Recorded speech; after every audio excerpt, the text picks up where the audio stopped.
Welcome to Digging In with the DLCs, where we highlight teachers and staff using digital tools, strategies, and best practices in digital learning. In this episode, we will see how a Moss Middle School math teacher is using Whiteboard.fi, a digital whiteboard tool, to provide instant feedback for students. Whiteboards are an awesome tool to use with students. They show their understanding, and then teachers give the student their immediate feedback, whether they need improvement or whether they've mastered it. But how can we use a whiteboard digitally? Let's look at an 8th grade algebra teacher and see how she is using Whiteboard.fi. When I was looking for a whiteboard to use with my classes or some type of tool to use digitally with my kids in my class, I wanted one, and the Whiteboard.fi has been one that's been great because I wanted something that was really quick, that I could put the link in the chat. They could instantly go to it because I don't want to waste their time or our time in class. And so it was a quick way for them to get to a tool to be able to start showing their work. And so I could put on my whiteboard what our expectation was, or they could see it on the slide for the day. And so they could take that information. So I wanted something that was easy to use, easy for me to set up, and then also quick for them and efficient for them to be able to get to during that class time. Talk about the learning curve. How easy is it to use Whiteboard.fi?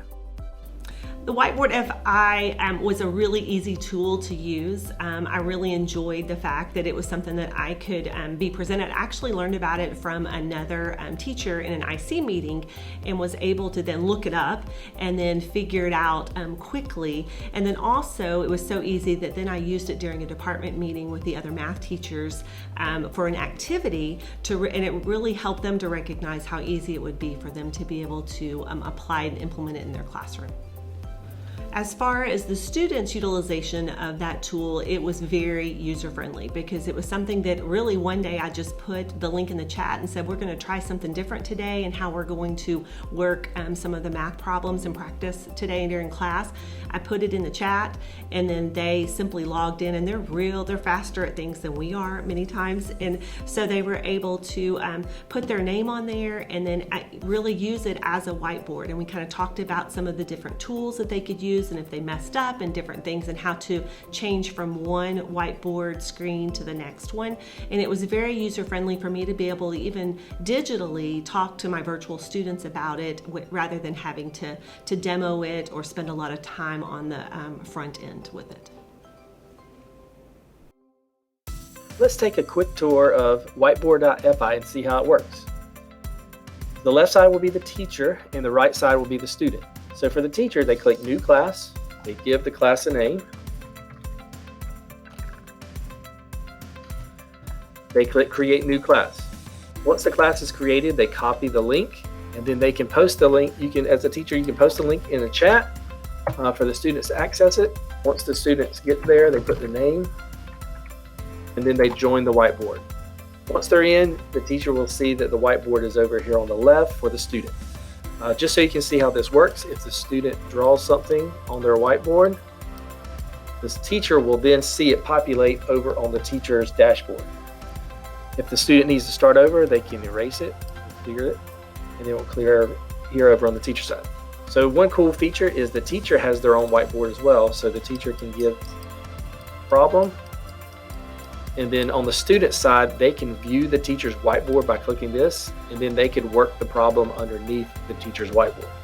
Another option that the teacher has is, say they want the students to work this problem, they can also push this to student's current page, and then that shows up directly on the student's whiteboard, and then they can just work the problem right here.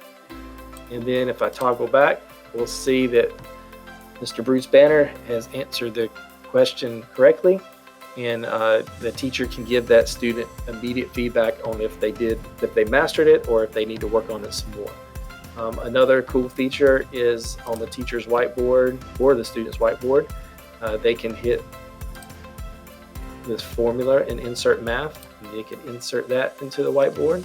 It may take a second for it to load. And then you can also push that out, and then the students can work on that as well. When you're done with this session, you can click on this wheel and you can close the room But if you want to save all the whiteboards, you can do that as well and use that for remediation or just for data for you to use later. But those are some quick ways that you can use Whiteboard.fi. Easy to use and efficient. Now let's look and see how Ms. Ritten is using this with her students. The way I use the whiteboards with students in my classroom virtually is for them to go to the Whiteboard.fi and then have the problem for them to work, and then they will all log into that, and so that I can see all of their boards at the same time, and then they're all working on the same problem, and so I'm able to see in live time, in real time, what they're working on as they're given that problem in that situation.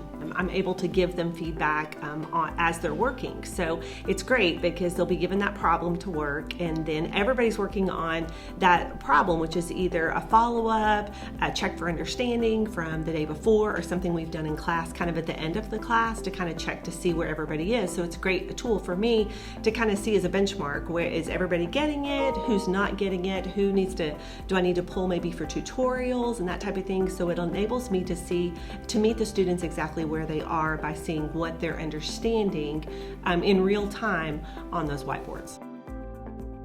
Mrs. Renton also gave different examples of how she's using Whiteboard.fi. The ways I've used Whiteboard.fi, one tool that's great about it is as the students log in, it organizes all of the whiteboards by the students' names alphabetically by their first name. So you can have a chart that has your students organized alphabetically by first name. So you can give that instant feedback, A, for checking roll if you want to use it that way, B, for being able to make sure of who's logging in, who hasn't logged in yet, who you need to touch base with, and then also where you could make notes where students that are struggling, things that you need to go back on, maybe something you should go back on to kind of hit upon with the whole class. So that's great organizational wise. It also has a button on there where you can hide the student's name. So if you wanted to show the whole board and share your screen with everybody, there's a way to not be able to see the students' names, and that kind of helps the students to be more comfortable with taking those risks, knowing that you're not going to share the whole screen that has their names on it with that as well. So I've even told the students that, just so that they're even more comfortable with that. I'm able to see it real time, and then I'm also able to save those whiteboards as a PDF, and then I can go back and know which students I need to pull, or if I'm going to pull small groups and breakout rooms that day or the next day, I know which students struggled on that warm-up and are able to do that. So I've used it for warm-ups to kind of go over concepts that we've done, to spiral back to concepts, and then I've also used it at the end of class to be able to see what they have reflection-wise understood from what we've done during our class time. Lastly, Mrs. Ritten had some final tips to offer.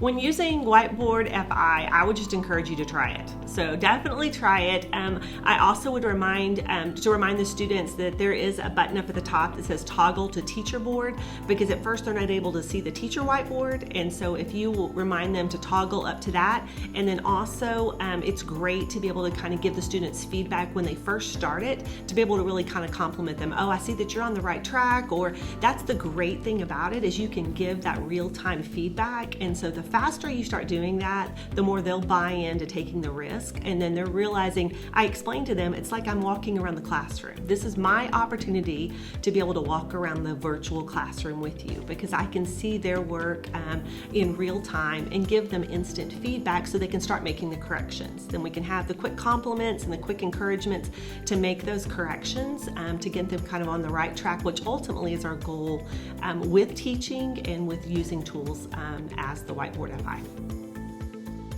That's it for this episode with Digging In with the DLCs. I want to give a special thank you to Shelby Renton for sharing Whiteboard.fi with us and all of her teaching tips. And I also want to thank you for joining us.